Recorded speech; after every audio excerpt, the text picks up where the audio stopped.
Hello, everyone. Ben Bryce here on Tuesday, April 16th, to give you your midday mayhem. And today I'm joined by Teddy Tarbus. So, Teddy, what are we seeing out there? What's going on in these markets? Yep. So I think the story of the grains is that we have just been chopping around the same, prices here for the last few weeks.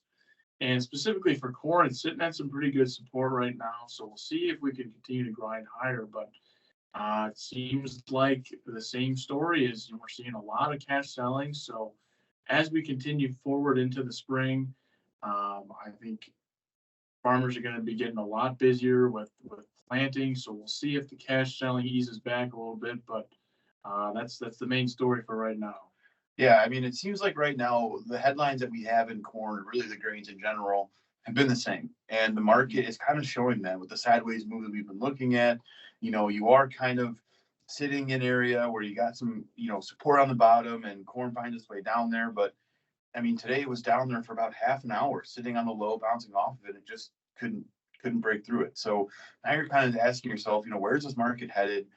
Are we heading into a time frame where we could see some big headline stories? Sure, we got planting coming up. We did get some planting progress numbers yesterday, and we're on pace. But that's not too surprising. It's so early in the year with planting that it's too early to really make a distinction. And Yeah. with these markets and where they're at, what do you think it's going to take to see a breakout, whether that's higher or lower? I mean, what do you think it's going to take to break out of this range that we've been in?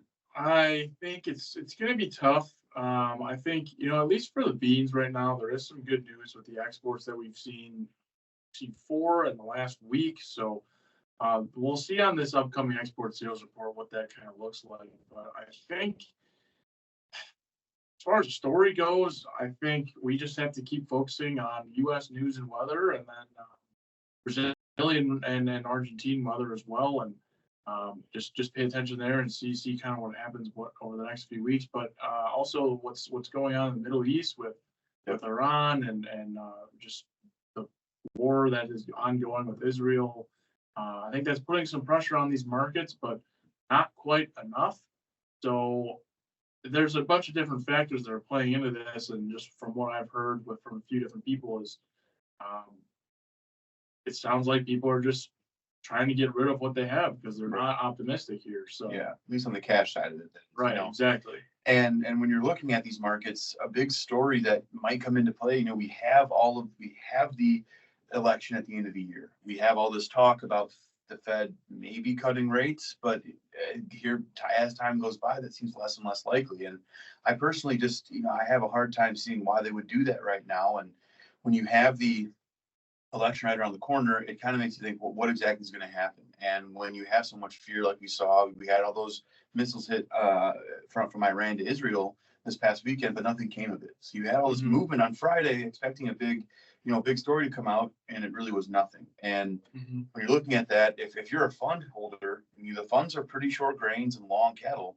If you're looking to take risk off, that means that they're going to be buying back the grains and selling the cattle. And moving away from grains, really, if there is a market that's moving, it's going to be livestock, right? Because I mean, we're looking at this. We see big swings every other day. Cattle's up, cattle's down, hogs are up, hogs are down. But what's the story with that? I mean, did you see what the cutout number looked like this afternoon?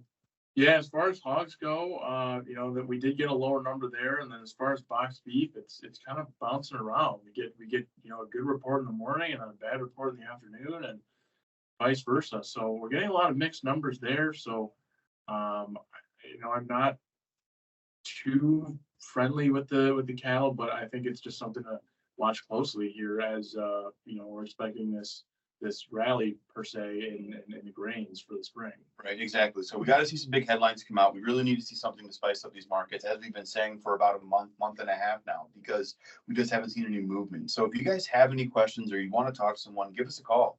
We can go over a couple of things with you, whether that's regarding the board or what exactly your operation could be doing in this time of pretty sideways grain markets. So with that, thank you guys for joining us. Give us a call anytime, 1-800-2-MARKET. That's 1-800-262-7538. Teddy, thanks for being on today. Thank you.